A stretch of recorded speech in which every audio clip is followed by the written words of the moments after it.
ಸಂದರ್ಭದಲ್ಲಿ ಏಕಾಏಕಿಯಾಗಿ ನಮ್ಮನ್ನು ಗುಹೆಯನ್ನ ಪ್ರವೇಶಿಸಿದಲ್ಲದೆ ನಿನ್ನ ಶಂಕನಾಗುವನ್ನು ಮುಳುಗಿಸಿದೀಯ. ಅಷ್ಟೇ ಅಲ್ಲ, ನನ್ನ ಬಾಲೆಯಾದಂತ ಜಾಂಬವತಿಯನ್ನ ಬೆದರಿಸಿದೀಯ. ಯಾರು ನೀನು? ಯಾಕೆ ಬಂದೆ ಹೇಳು. ತನಗೂ ಇಲ್ಲಿಂದ ಪರಿಚಯವ ವಸುದೇವನ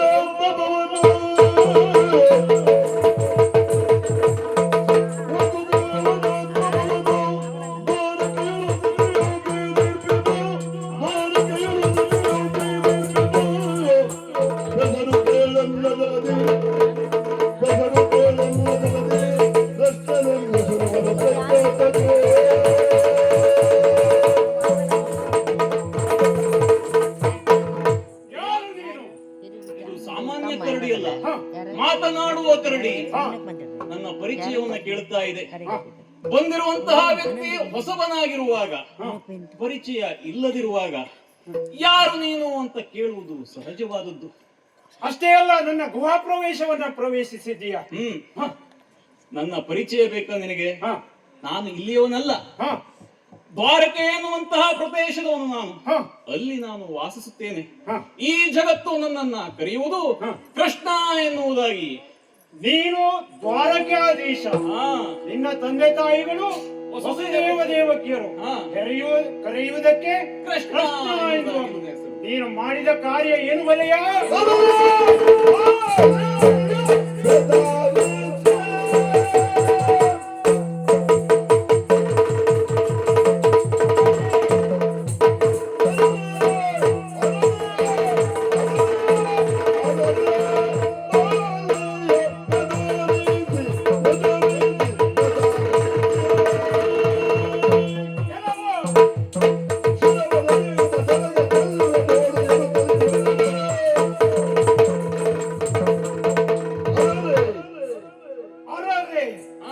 ಚೋದ್ಯವಾಗ್ತಾ ಇದೆ.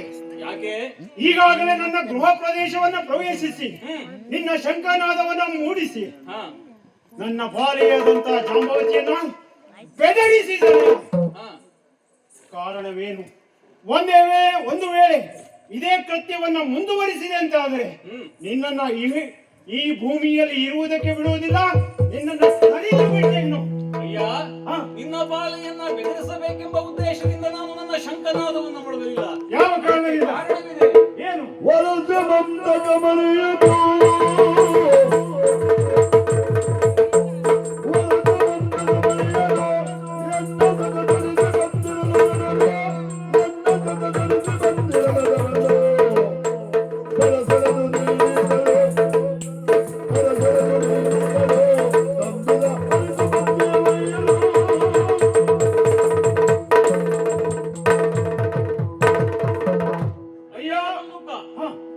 ನಾನು ಇಲ್ಲಿ ಬರಲಿಕ್ಕೆ ಕಾರಣ ಉಂಟು.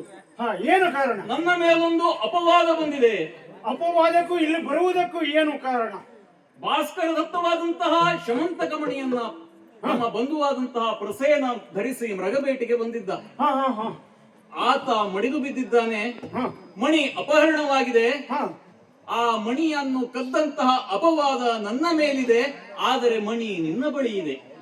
ಅಪವಾದ ಬಂದದ್ದು ನಿನಗಾಗಿ. ನನ್ನ ಮೇಲೆ ಬಂದಿದೆ. ಮಣಿ ಇರುವುದು ನನ್ನಲ್ಲಿ, ನಿನ್ನಲ್ಲಿ. ಬಹುಶಃ ನೀನೇ ಅದನ್ನ ಕದ್ದು ತಂದಿರಬೇಕು. ಹೇಗೆ ಕದ್ದು ತಂದಿದ್ದೇನು? ಕದ್ದು ತನ್ನುವುದಾಗಿ ಹೇಳ್ತಾ ಇದೀಯಾ?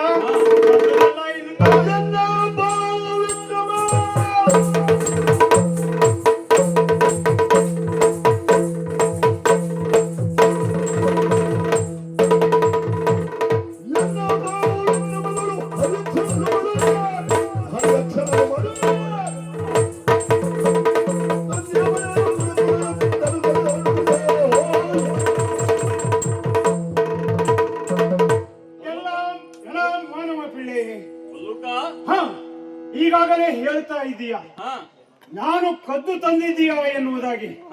ಕದ್ದು ತರುವುದಕ್ಕೆ ನಾನೇನು ಕಳ್ಳನಲ್ಲ. ಹೀಗೆ ಒಂದು ಸಂದರ್ಭದಲ್ಲಿ ವನದಲ್ಲಿ ಸಂಚರಿಸುತ್ತಾ ಇರುವಂತಹ ಸಂದರ್ಭದಲ್ಲಿ ವೇಗವಾಗಿ ಹೋಗುತ್ತಿರುವಂತಹ ಸಂದರ್ಭ, ಒಂದು ಹರಿಯಕ್ಷ ಸಿಂಹ ತನ್ನ ಬಾಯಲ್ಲಿ ಈ ಮಣಿಯನ್ನ ಕಚ್ಚಿಕೊಂಡು ಬರ್ತಾ ಇತ್ತು. ಬರುವಂತ ಸಂದರ್ಭದಲ್ಲಿ ಹೊಳೆಯುತ್ತಿರುವ ಪಳ ಪಳ ಪಳ ಪಳ ಹೊಳೆಯುತ್ತಿರುವಂತಹ ಮಣಿ ನನ್ನ ಕಣ್ಣಿಗೆ ಗೋಚರಿಸಿತು. ಆ ಗೋಚರಿಸಿದ ಮಣಿಯನ್ನ ನಾನು ಅದರಲ್ಲಿ ಹೋಗಿ ಕಾದಾಡಿ ಹಾ, ಹೊಯ್ದಾಡಿ ಹಾ. ಜಗಳ ಮಾಡಿ ಅದನ್ನು ನಾನು ಅತಿಕ್ರಮಿಸಿ ತಂದು ನನ್ನ ಮಗನಾದ ಪ್ರವೀರನ ತೊಟ್ಟಿಲಿಗೆ ಕಟ್ಟಿದ್ದೇನೆ. ಅದನ್ನು ಹೇಗೆ ಕೊಡಲಾರೆ, ಸಾಧ್ಯವೇ ಇಲ್ಲ ಕೊಡುವುದಕ್ಕೆ. ನೀನು ಅದನ್ನ ಶಕ್ತಿಯಿಂದ ತಂದದ್ದು. ಹೌದು. ಅಯ್ಯ, ಹಾ. ಶಕ್ತಿಯಿಂದಲೇ ತರುವುದಾಗಿದ್ದರೆ ಹಾ. ನಾವು ಅದನ್ನ ಇರುವಂತಹ ಮೂಲ ಪುರುಷನಾದಂತಹ ಪ್ರಸೇನದಿಂದ ಸಂತಾರ್ಜಿತನಿಂದ ಯಾವತ್ತೂ ಪಡೆದು ತರುತ್ತಿದ್ದು. ಆದರೆ ಹಾ. ಅದು ಭಕ್ತಿಯಿಂದ ಪಡೆಯತಕ್ಕದ್ದು ಹೊರತು ಶಕ್ತಿಯಿಂದಲ್ಲ. ಹಾ. ಆದ್ದರಿಂದ ವಿಹಿತದಿಂದಲೇ ವೀತದಿಂದಲೇ ಮಣಿಯನ್ನು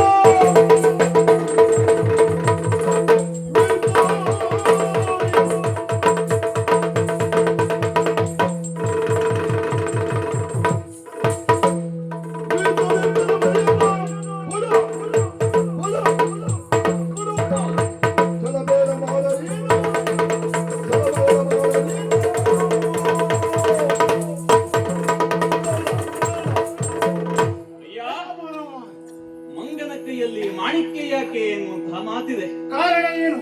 ನೀನು ಹಾ. ಮಂಗ ಅಲ್ಲದೆ ಇರಬಹುದು, ಹಾ. ಹಾ.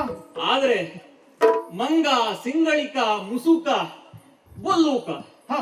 ಇವುಗಳೆಲ್ಲ ತಿರ್ಯಕ್ ವರ್ಗಕ್ಕೆ ಸೇರಿದವು. ಮತ್ತೆ ಆದರೂ ಹ್ಮ್ ಮಾನವ ನಿನ್ನಲ್ಲಿ ಹೇಳ್ತಾ ಇದ್ದೇನೆ, ಹಾ ಪ್ರಾಣಿಗಳೆಲ್ಲವೂ ಮಾತಾಡುವುದಿಲ್ಲ, ಹಾ ಆದರೆ ಮಾತನಾಡುವಂತ ಪ್ರಾಣಿ ನಾನು. ಅದೊಂದು ವಿಶೇಷ ಹಾ. ಒಪ್ತೇನೆ. ಹಾ. ಆದರೂ ಹಾ. ಪ್ರಾಣಿ ಜಾತಿಗೆ ಸೇರಿದ ನಿನಗೆ ಹಾ. ಆ ಮಣಿಯಿಂದ ಏನೂ ಉಪಯೋಗ ಇಲ್ಲ. ಹಾ. ಹೆಚ್ಚಿಗೆ ಅಂದ್ರೆ ಹಾ. ಕತ್ತಲಿನಿಂದ ಕೂಡಿರುವಂತಹ ನಿನ್ನ ಈ ಗುಹೆಗೆ ಹಾ. ಬೆಳಕನ್ನು ನೀಡುವುದಕ್ಕೆ ಸಾಕಾದೀತು. ಹಾ. ಹಾ. ನಿನಗೆ ಬೇಕಾದರೆ ಬೆಳಕಿನ ಪರ್ಯಾಯ ವ್ಯವಸ್ಥೆಯನ್ನು ನಾನು ಮಾಡಿಸಿಕೊಡ್ತೇನೆ. ಆಹಾ, ಅಂತಹ ಸಾಧನೆಯ ವ್ಯಕ್ತಿ ನೀನು. ಓಹೋ, ಎಲ್ಲ ನಿನಗೆ ಮಾಡಿಸಿಕೊಡ್ತೇನೆ. ಹಾ. ಆದರೆ ಹಾ. ಈ ಮಣಿಯನ್ನ ಕೊಡಲಿಲ್ಲ ಅಂತ ಆದ್ರೆ ಹಾ. ನೀನು ಜೀವ ಸಾಯಿತ